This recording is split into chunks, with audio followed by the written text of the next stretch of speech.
उत्तराखंड के पौड़ी गढ़वाल की सीट पर जो मुकाबला आज देखा जा रहा है वो एक तरफा है। क्यों? क्योंकि कांग्रेस पार्टी के नेता गणेश गोदियाल प्रत्याशी हैं वहां से, जिन्होंने कई पदों पर रहकर कांग्रेस पार्टी को मजबूत किया, और जब उनके सामने वो प्रस्ताव आया था अपनी सरकार को गिराने का, तब भी वो कांग्रेस पार्टी के साथ खड़े रहे। उन्होंने पाला नहीं बदला, उनके ऊपर तमाम दबाव, चुनाव के पहले साइकोलॉजिकल गेम, मगर सारे खेल ये धरे के धरे रह गए। भारतीय जनता पार्टी ने अपने मुख्यमंत्री प्रत्याशी, जो पैराशूट मुख्यमंत्री बनाना चाहते हैं नरेंद्र मोदी जी, अनिल बलूनी को उतारा पौड़ी गढ़वाल से। तो मुकाबला तो एक तरफा होना ही था, मगर अनिल बलूनी को आके आने का मतलब था कि तोड़ फोड़ की राजनीति शुरू हो गई और एक एक करके कांग्रेस पार्टी के नेताओं को तोड़ा जाने लगा। मगर ये तो अच्छा है ना कि जो गद्दार है अपनी पार्टी के प्रति, जो अपनी मां समान पार्टी का नहीं हुआ, वो चला गया उधर, वो उधर, उनका क्या होगा। जिस पार्टी ने उनको पाला पोसा, पोषित किया और उनको उस जगह पे पहुंचाया जहां पे वो कह सकते थे गर्व से कि हम उत्तराखंड से आते हैं, उन्होंने गद्दारी का रास्ता चुना। डर का रास्ता गद्दारी का ही होता है, वरना जान तो केवल एक बार जाती है, बार बार मरना कौन चाहता है।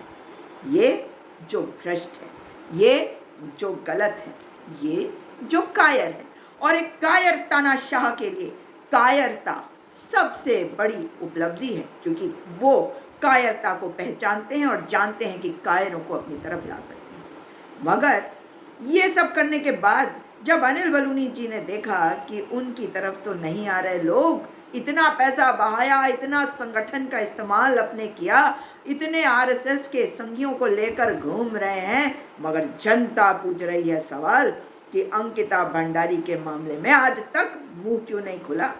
कहते हैं हम तो कह रहे हैं। अरे क्या कह रहे हैं? अरे भारतीय जनता पार्टी तो वो पार्टी है अनिल बलूनी जी, जिन्होंने मणिपुर की बेटियों पे चूं नहीं निकाली, जिन्होंने बृजभूषण शरण सिंह का संरक्षण किया जब हमारी पहलवान बेटियों ने आवाज उठाया, और द्वारा हाट के पूर्व विधायक को कौन भूल सकता है, महेश नेगी को, जिसने उस बेटी को, उस प्यारी सी बच्ची को एक बच्ची की मां बना डाला और फिर डीएनए टेस्ट से भागते हुए उसी बेटी के ऊपर केस कर डाला। अरे कौन भूलेगा अनिल बलूनी जी, आपके उत्तराखंड के भारतीय जनता पार्टी के मुख्यालय में जो रहते थे आपके संगठन महामंत्री, प्रचारक, सो कॉल्ड प्रचारक जो शादी नहीं करते, वहीं पे आपकी ऑफिस की एक कार्यकर्ती, उसका बलात्कार करते रहे, उसका शोषण किया, उसके साथ आप नहीं खड़े हुए, उसके साथ आपकी पार्टी की नेत्रियां नहीं खड़ी हुई,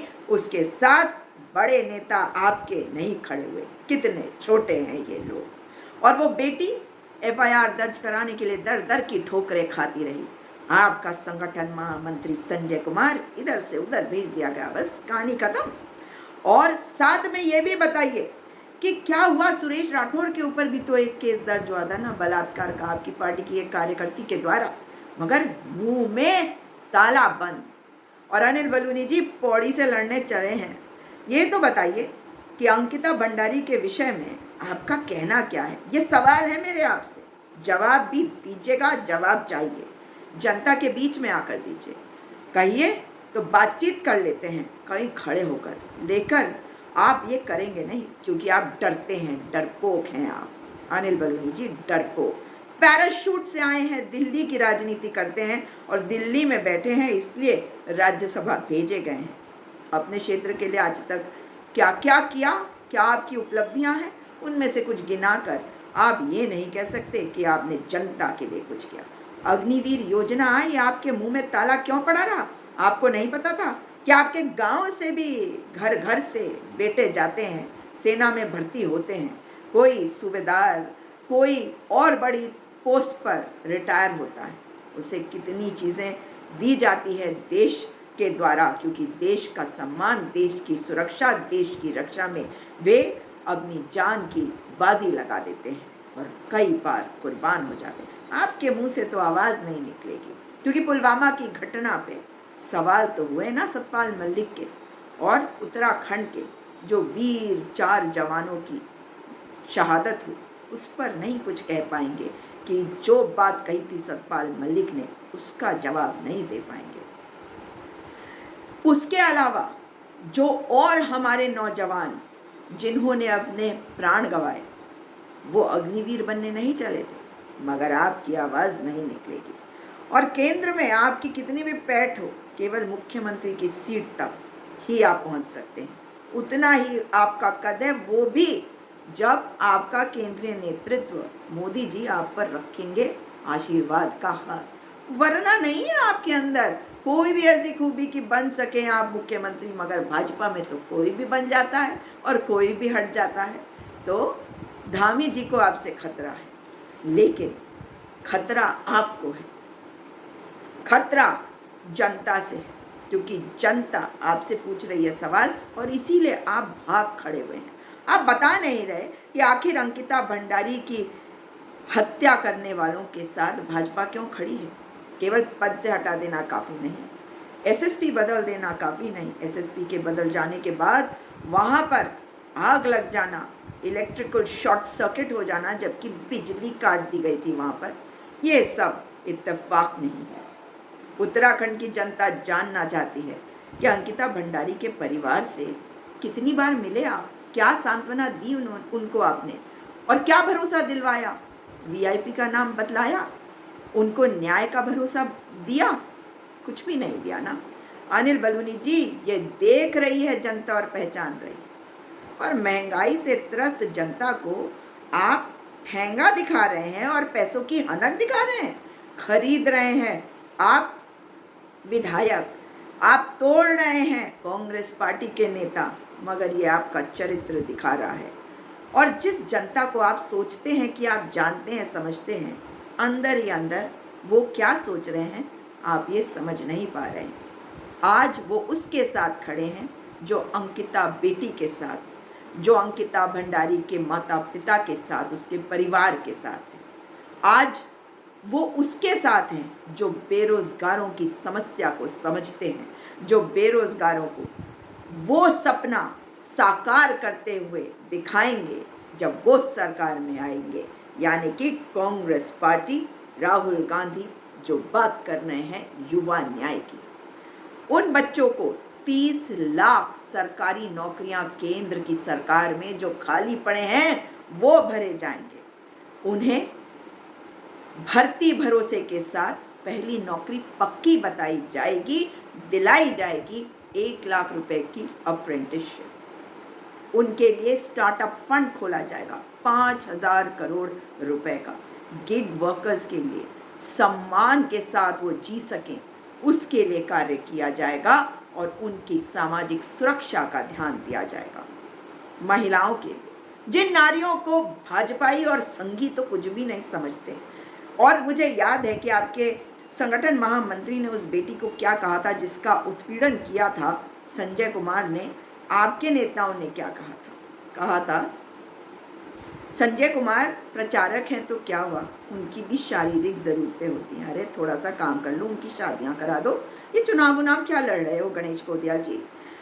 आप धर्म की राजनीति करते हो, आप विभाजन की राजनीति करते हो, मगर बाबा केदार की धरती धर्म की राजनीति में विश्वास नहीं करती। बाबा केदार अपना त्रिनेत्र खोल दें, इससे पहले संभल जाओ। मोदी जी आकर कहते हैं कि कांग्रेस पार्टी माँ धारी देवी की शक्ति को खत्म करना चाहती है और आप चुप रहते हैं, या ये फीडबैक आप ही ने दिया, उनके भाषण को आपने ही लिखवाया? अरे बेशर्मी की पराकाष्ठा है आप, बेशर्मी की पराकाष्ठा।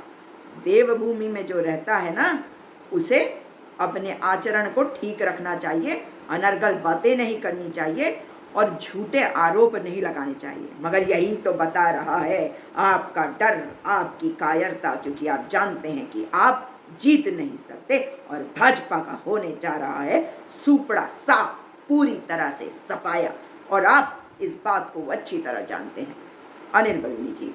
इसलिए ये जो शराब में आप उलझाना चाहते हो ना हमारे उन नौजवानों को जिनकी नौकरियां छीन ली, जिनको डंडे पड़वाए त्रिवेंद्र सिंह रावत से, फिर पुष्कर सिंह धामी से, वो देख रहे हैं, वो कोरोना वॉरियर जानना चाहते हैं कि उनको परमानेंट नौकरी क्यों नहीं दी।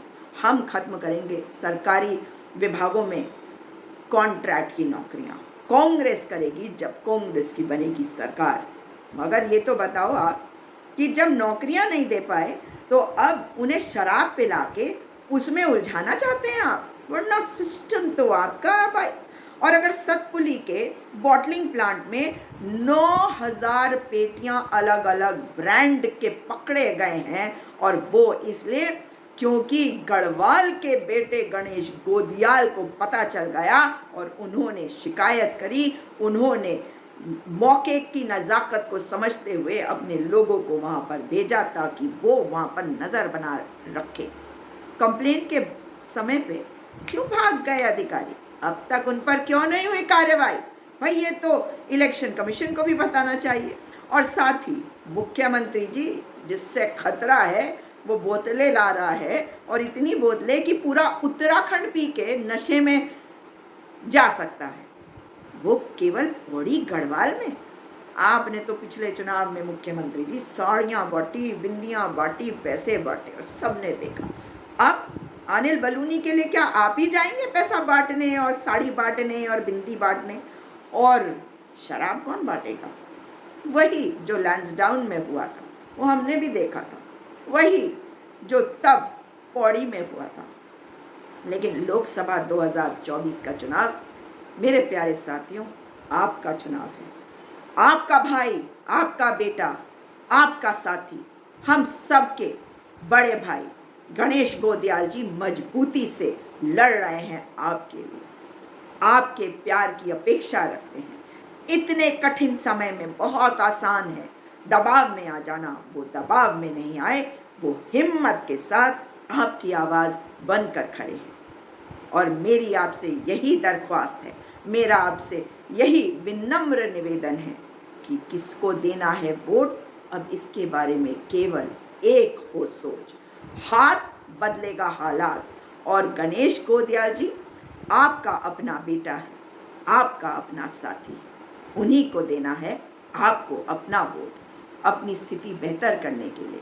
मेरी स्वयं सहायता समूह की बहनों, मेरी आंगनबाड़ी बहनों, मेरी आशा बहनों, मिड डे मील की मेरी बहनों जो मिड डे मील बनाती हैं, मैं उन सभी को कहती हूँ कि बस इस बार आपको देखना है कि मेरे भाई, मेरे बड़े भाई गणेश गोदियाल को जाए आपका वोट। मेरे प्यारे फार्मासिस्ट, मेरे पूर्व सैन्य कर्मी, सैनिक कल्याण बोर्ड में काम करने वाले मेरे साथी, 108 और खुशियों की सवारी के मेरे प्यारी बहनों और भाइयों, आप सभी से करबद्ध निवेदन है मेरा कि उसको दीजिए वोट जो करे आपके लिए काम, जो लड़ रहा है आज आपकी लड़ाई। और 19 अप्रैल 2024 को घर से बाहर निकलना है, वोट देना है। केवल एक चीज़ याद रखनी है अपने बेहतर उज्जवल भविष्य के लिए, वोट देना है गणेश गोदियाल को। गणेश गोदियाल जी ने क्या कहा, वो वीडियो आप देखिएगा कि कैसे उन्हें उनके चुनावों को प्रभावित करने के लिए भारतीय जनता पार्टी इस वक्त क्या क्या कारस्तानियां कर रही है। अभी तक आबकारी विभाग में कोई किसी के ऊपर गाज नहीं गिरी। आखिर क्यों? पैसे को न बंटने दीजिएगा। अगर पैसा कोई ज़बरदस्ती ले दे तो ले लीजिएगा, मगर वोट केवल उसी बटन पर जिस पर बना है हाथ का निशान, क्योंकि यही है न्याय का निशान, आपका निशान, आपके उज्जवल भविष्य का निशान। दोबारा मुलाकात होगी। इस वीडियो को अधिक से अधिक शेयर करिएगा। जय उत्तराखंड, जय जय उत्तराखंड।